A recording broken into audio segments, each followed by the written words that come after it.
Très bonjour, très chers frères et sœurs. Merci de me recevoir chez vous. C'est encore une fois votre frère, le frère Raphaël. Merci de me recevoir chez vous. Alors, nous sommes en train de partager sur la clé pour que Dieu nous fasse prospérer et nous donner, et nous donner aussi, pour qu'il nous donne aussi une certaine sécurité financière. Nous sommes en train de parler sur ça.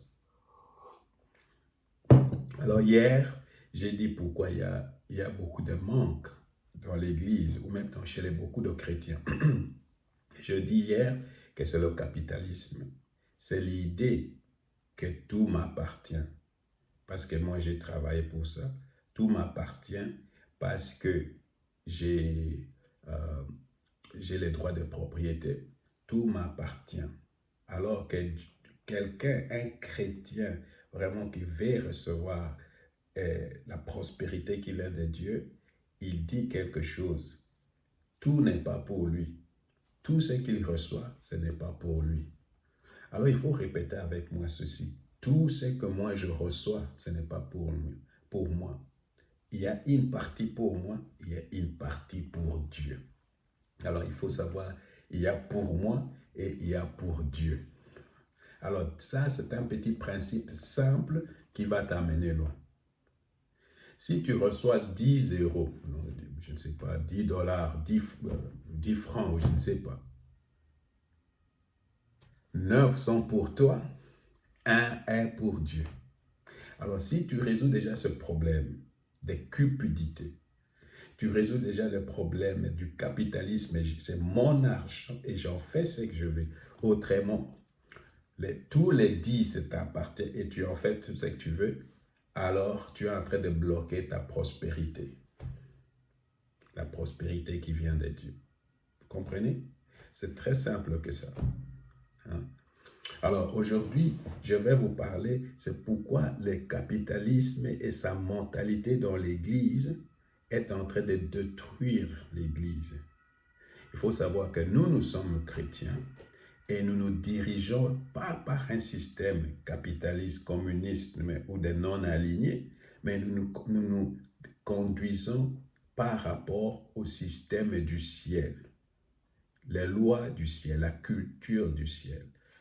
Dans le royaume des cieux, tout appartient à Dieu et rien ne nous appartient. Nous prenons seulement ce que Dieu nous donne. Or, Dieu a dit, pour tout ce que toi tu as, tu auras toujours 90 et le 10 m'appartient. Vous comprenez, c'est un petit principe simple de la gestion et que nous devons appliquer. Je répète, dans le royaume des cieux, la prospérité qui vient de Dieu est liée au fait qu'on doit comprendre, écouter la parole de Dieu, la comprendre et mettre cela en pratique, obéir. Alors, supposons que quelqu'un me donne 10 euros et que moi je vais obéir la parole de Dieu. Je comprends maintenant que dans le royaume de Dieu, il y a une partie pour Dieu et une partie pour moi. Je vais enlever la partie de Dieu d'abord pour le lui donner. Et le reste, c'est pour moi. Vous comprenez ce petit principe simple. Mais les gens qui sont cupides, ils vont vouloir tout avoir. Ils mangent, ils mangent la semence. C'est pourquoi il y a les manques. Maintenant, en dehors de cette idée du capitalisme, il y a encore quelque chose qu'il y a dans l'Église.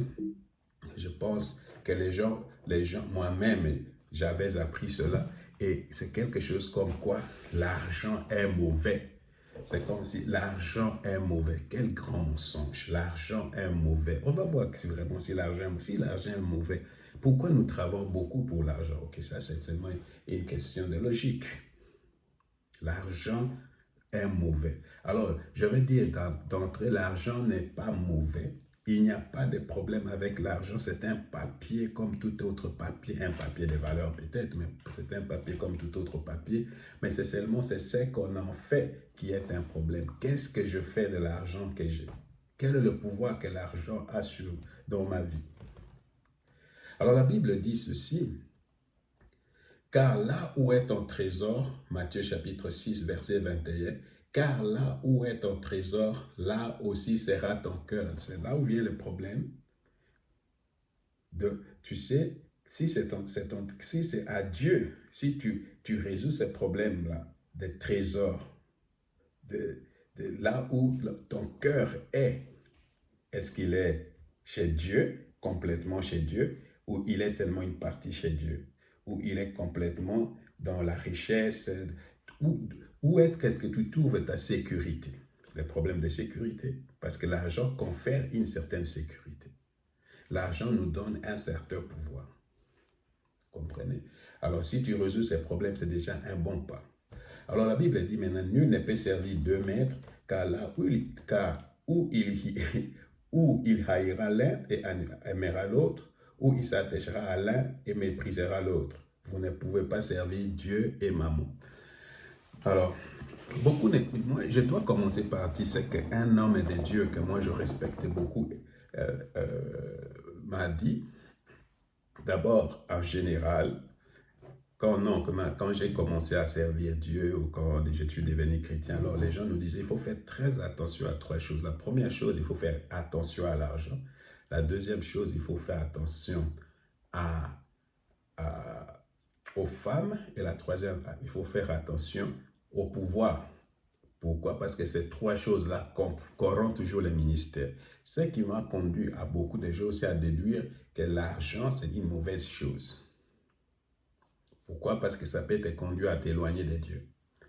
Il y a une partie de vérité dans tout ça. Mais maintenant, en général, l'argent n'est pas le problème, mais c'est la façon dont on utilise l'argent qui est un problème, ou notre rapport à l'argent qui est notre problème, comme chrétien. Alors, vous voyez, pour que vous compreniez de quoi je parle, je vais te donner des exemples. Beaucoup d'entre nous ici, ou tout au moins je veux dire, qu'en dehors, il y a trois puissances.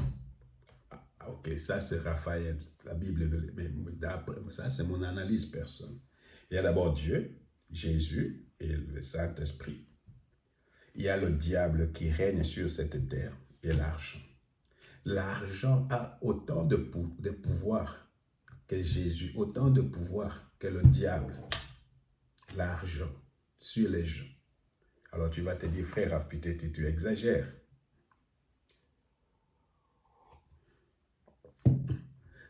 Regarde, combien de temps tu mets pour chercher l'argent?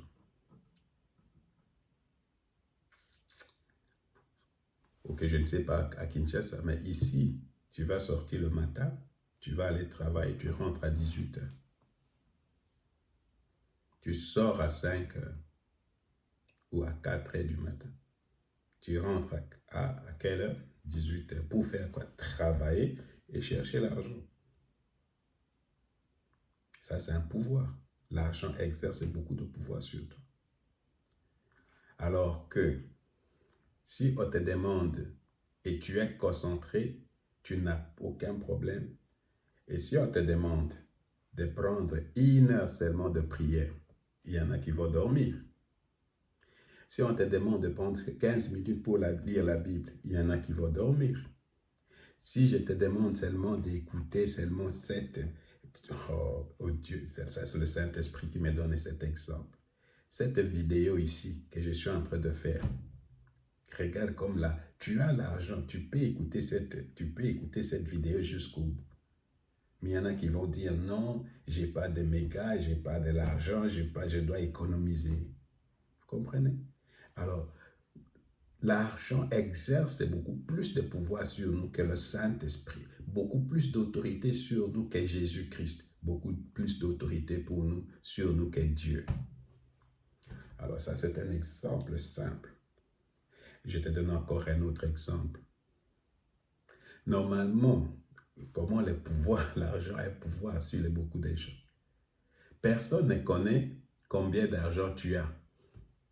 Celui qui connaît l'argent, les montants ou la valeur de tes biens, c'est toi et c'est entre toi et Dieu.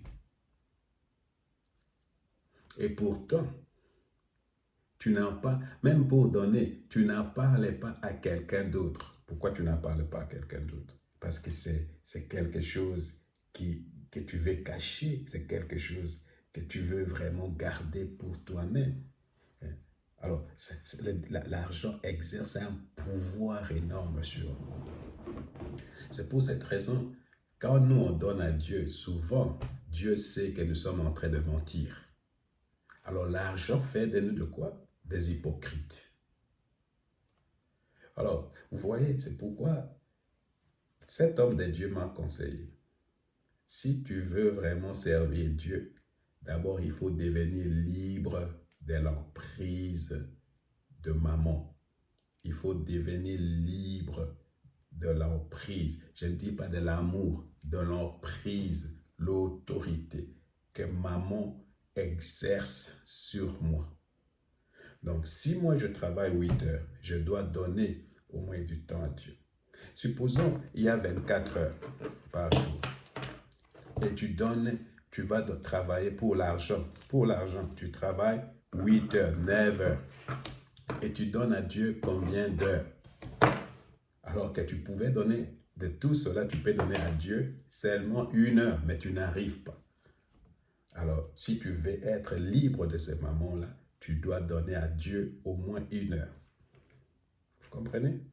Pour Dieu, le principe de pour Dieu, 24 heures, ça veut dire que 2 heures, 4, 40 minutes doivent être pour Dieu, de ton temps. C'est ça, si tu veux être libre de maman. Alors la Bible dit, car l'amour de l'argent, c'est une racine de tous les maux. Ça, c'est 1 Timothée chapitre 6, verset 10. Car l'amour de l'argent, c'est une racine de tous les maux, et quelques-uns en étaient possédés. Ils se sont égarés loin de la foi et se sont jetés eux-mêmes dans bien des tourments. Ok. Alors, vous voyez, il faut lire Ecclésiaste chapitre 5, verset 9. Celui qui aime l'argent n'est pas rassasié. Ça, c'est le capitaliste. Il n'est jamais rassasié par l'argent. Et celui qui aime la richesse n'en profite pas. C'est encore là une vanité. Je vais lire comment ça s'appelle? Proverbe chapitre 13, verset 11. La richesse mal acquise diminue. Alors souvent, là, ça, je ne sais pas, ça c'est la richesse mal acquise. Hein? Mais celui qui amasse peut l'augmenter. Proverbe 21, 6. Des trésors acquis par une langue mensongère. Là, ce sont les péchés qui sont liés à la richesse de l'argent. Sont une vanité fugitive et l'avant-coureur de la mort.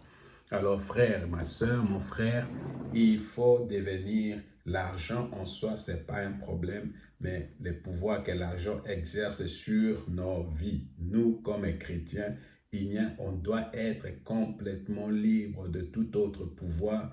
On doit être libre de la cupidité. On doit être libre de maman pour servir seulement Jésus-Christ. Alors pour être vraiment libre de maman, il faut savoir dire ça c'est pour moi, ça c'est pour Dieu. Cet temps ici est pour moi, cet temps ici est pour Dieu. Cette partie de l'argent est pour moi, cette autre partie est pour Dieu. Alors, je venais de donner un exemple. Si moi je donne 24 heures, Dieu m'a donné 24 heures et que je travaille 8 heures, alors je dois donner au moins 10% de mon temps ou même 1 heure de mon temps à Dieu. Et c'est de cette façon-là que nous deviendrons libres de maman. Alors, il faut crier avec moi, je suis libre de l'emprise de maman, je suis libre du pouvoir de maman, je suis libre de la puissance que l'argent exerce sur moi. Au nom de Jésus, merci Seigneur Jésus. Amen.